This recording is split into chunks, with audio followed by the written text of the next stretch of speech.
एक बार किसी नगर में एक साहूकार था। उसके घर में धन की कोई कमी नहीं थी, लेकिन कोई संतान न होने के कारण वह बहुत दुखी था। संतान प्राप्ति के लिए वह हर सोमवार को व्रत रखता था और पूरी श्रद्धा के साथ शिव मंदिर जाकर भगवान शिव और माता पार्वती की पूजा करता था। उसकी भक्ति देखकर एक दिन माँ पार्वती प्रसन्न होकर भगवान शिव से साहूकार की मनोकामना पूर्ण करने का निवेदन किया। पार्वती जी के आग्रह पर भगवान शिव ने कहा कि हे पार्वती, इस संसार में हर प्राणी को उसे कर्मों का फल मिलता है और उसके भाग्य में जो हो उसे भोगना ही पड़ता है। लेकिन पार्वती जी ने साहूकार की भक्ति देखकर उसकी मनोकामना पूर्ण करने की इच्छा व्यक्त की। माता पार्वती के आग्रह पर शिवजी ने साहूकार को पुत्र प्राप्ति का वरदान तो दे दिया, लेकिन उन्होंने बताया कि वह बालक 12 वर्ष तक ही जीवित रहेगा। माता पार्वती और भगवान शिव की बातचीत को सुनकर साहूकार सुन रहा था, इसलिए उसे ना तो इस बात की खुशी थी और ना ही दुख। वह पहले की भांति शिवजी की पूजा करता रहा। कुछ समय के बाद साहूकार की पत्नी ने एक पुत्र को जन्म दिया। जब वह बालक 11 वर्ष का हुआ तो उसे पढ़ने के लिए काशी भेज दिया गया।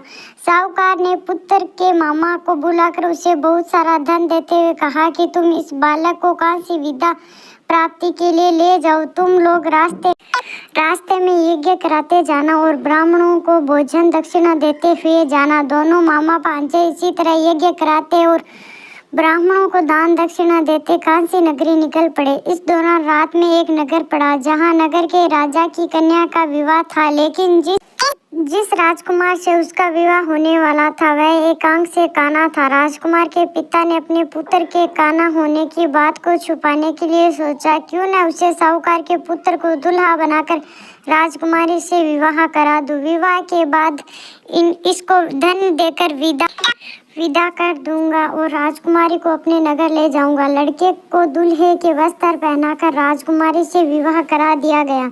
साहूकार का पुत्र ईमानदार था, उसे ये बात सही नहीं लगी, इसलिए उसने अवसर पाकर राजकुमारी के दुपट्टे पर लिखा कि तुम्हारा विवाह तो मेरे साथ हुआ, लेकिन जिस राजकुमार के संग तुम्हें भेजा जाएगा वह एकांक से काना है। मैं तो काशी पढ़ने जा रहा हूँ। जब राजकुमारी ने चुन्नी पर लिखी बातें पढ़ी तो उसने अपने माता पिता को यह बात बताई। राजा ने अपनी पुत्री को विदा नहीं किया।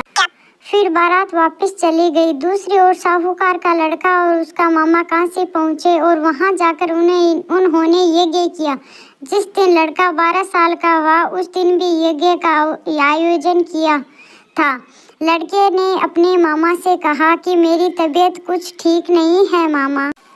मामा ने कहा कि तुम अंदर जाकर आराम कर लो। शिवजी के वरदान अनुसार कुछ ही देर में उस बालक के प्राण निकल गए। मर्द भांजे को देख उसके मामा ने विलाप करना शुरू किया। संयोगवश उसी समय शिवजी और माता पार्वती इधर से जा रहे थे। माता पार्वती ने भोलेनाथ से कहा, स्वामी, मुझे इसके रोने के स्वर सहन नहीं हो रहा है। आप इस व्यक्ति के कष्ट को अवश्य दूर करें।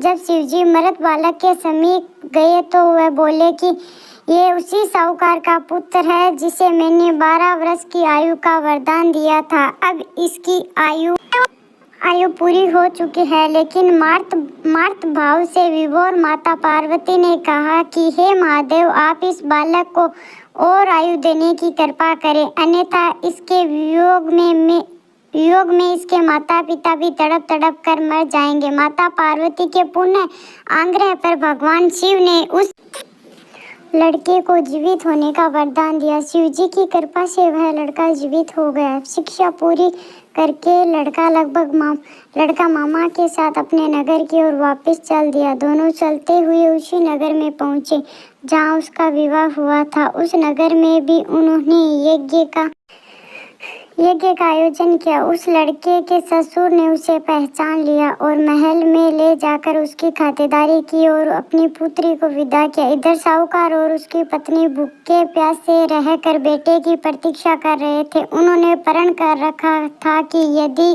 उन्हें अपने बेटे की मृत्यु का समाचार मिला तो वह भी प्राण त्याग देंगे, परंतु अपने बेटे के जीवित होने का समाचार पाकर वह बेहद प्रसन्न हुए। उसी रात भगवान शिव ने साहूकार के स्वप्न में आकर कहा, हे श्रेष्ठी, मैंने तेरे सोमवार के व्रत करने और व्रत कथा सुनने से प्रसन्न होकर तेरे पुत्र को लंबी आयु प्रदान की है। इसी प्रकार जो कोई सोमवार व्रत करता है या कथा सुनता है और पढ़ता है उसके सभी दुख दूर होते हैं और सभी मनोकामनाएं पूर्ण होती हैं। बोलो हर हर महादेव।